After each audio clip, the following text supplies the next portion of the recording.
ఎవరు నేనా? ఇప్పుడు ఎక్కువ పొజిషన్లో అసలు లేను. ఇక్కడ కేఎన్ రాస్తుంది మీరేనా కోతి? ఇక్కడ వచ్చేసి జంతువులు కూడా చాలా ఉన్నాయి, జాగ్రత్తగానే ఉండాలి మనం కూడా. ఎలుగుబంటి అలాంటివి కనిపిస్తే బాగుంటుంది. సో మనం ఇప్పుడు ఆల్మోస్ట్ సగం దూరం అయితే వచ్చేసాము. గైడ్ కూడా పాపం ఆయాసంతో మొత్తం ఆగిపోయాడు. మీరంతా చూడొచ్చు. ఆల్మోస్ట్ అయితే వచ్చేసాము మేము. ఇంకా జస్ట్ ఫ్యూ మోర్ స్టెప్స్. ఇతను బ్రో అయితే చాలా రిస్క్ చేస్తున్నాడు. నేను చెప్పాను వద్దు బ్రో అని, కానీ మన సబ్స్క్రైబర్ల కోసం మనం చేయాల్సిందే అని చెప్పి బ్రో అయితే తన యూట్యూబ్ కోసం ప్రాణాలు ఇచ్చేటట్టున్నాడు. నేను ఇలాంటి వ్యక్తిని ఇప్పటిదాకా చూడలేదు. సాహసం చేయడానికి రెడీయా గైడు? అదండి, దోమలు కుట్టేస్తున్నాయి నీకు. Let's go.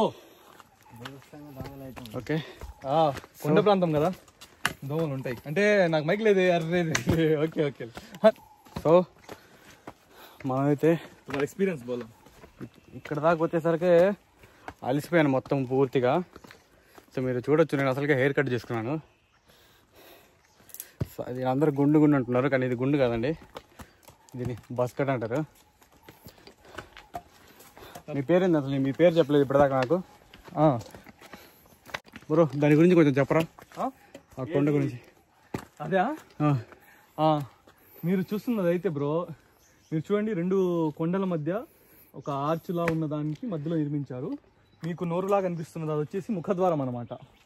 శత్రువులు ఎవరైనా వచ్చినప్పుడు అక్కడి నుంచి చూసి ఫిరంగులతో కాలుస్తారన్నమాట. ఆ ఫిరంగులు ఎలా ఉండేవంటే, మీరు అక్కడ చూస్తే ఊరు కనిపిస్తూ ఉంటుంది. అర్థమైంది కదా? ఈ ఊరు ఇక్కడి నుంచి వీళ్ళు దానిపై నిఘా పెట్టేవాళ్ళు. అంత దూరం చూడగలుగుతారా బ్రో? అప్పట్లో ఏంటంటే, ఇప్పట్లో మనమందరం అప్పట్లో టెక్నాలజీ లేదనుకుంటాము, కానీ ఇది అప్పటి టెక్నాలజీ. ఓకే, అదైతే ముఖద్వారం.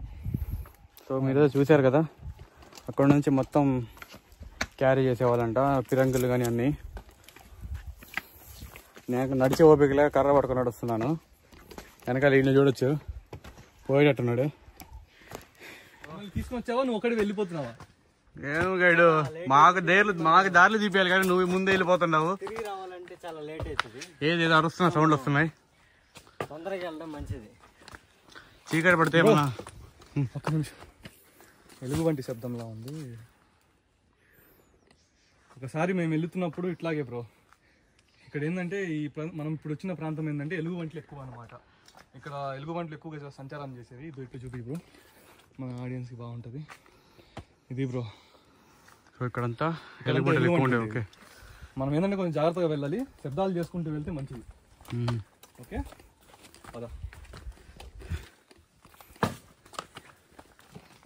కర్ర ఏడు చేతికి వచ్చింది. ఇంకా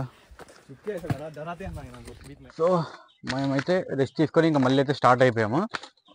ఇప్పుడు మీకు చాలా మిస్టీరియస్ ప్లేసెస్ అయితే చూపిపోతున్నాం. ఇక్కడ నిజంగానే బంగారం ఉందా, ఇట్లా మనుషుల్ని ఇట్లా హతమార్చే వాళ్ళంతా ఉన్నారా లేరా జంతువులు, ఇతని ద్వారా వెళ్ళి మనం ఇప్పుడు చూడబోతున్నాము. సో మీరైతే చూడొచ్చు, ఇక్కడంతా చూడండి, ఇక్కడ అన్ని గోడలు కట్టున్నారు చూసారా, ప్రహరీ గోడలు ఏదో అంటారు చూడండి. మానవ నాగరికత స్టార్ట్ అయినప్పుడు ఇలాగే రాళ్లతో అయితే గోడలు పేర్చేవాళ్ళు. అదే చూడొచ్చు మీరు. సో హ్యూమన్ సివిలైజేషన్ లో సరే చూడండి, ఇక్కడ నుంచి అయితే మనకు దారి అయితే చిన్నది అయిపోయింది. ఇక్కడ నుంచి మనం అయితే చాలా జాగ్రత్తగా వెళ్ళాల్సి వస్తుంది, ఎందుకంటే ఇక్కడ చూడొచ్చు మీరు సౌండ్స్ కూడా వస్తుంటాయి. బేసికల్లీ రాక్స్ కి ऊपर कहानी बोलता हूं मैं रॉक्स के ऊपर బ్రో ఇక్కడ ఏదో వీటి గురించి చెప్తున్నా పడుతున్నాడు. ఇక్కడ ఏదో దీని గురించి అయితే కథ ఉందంట.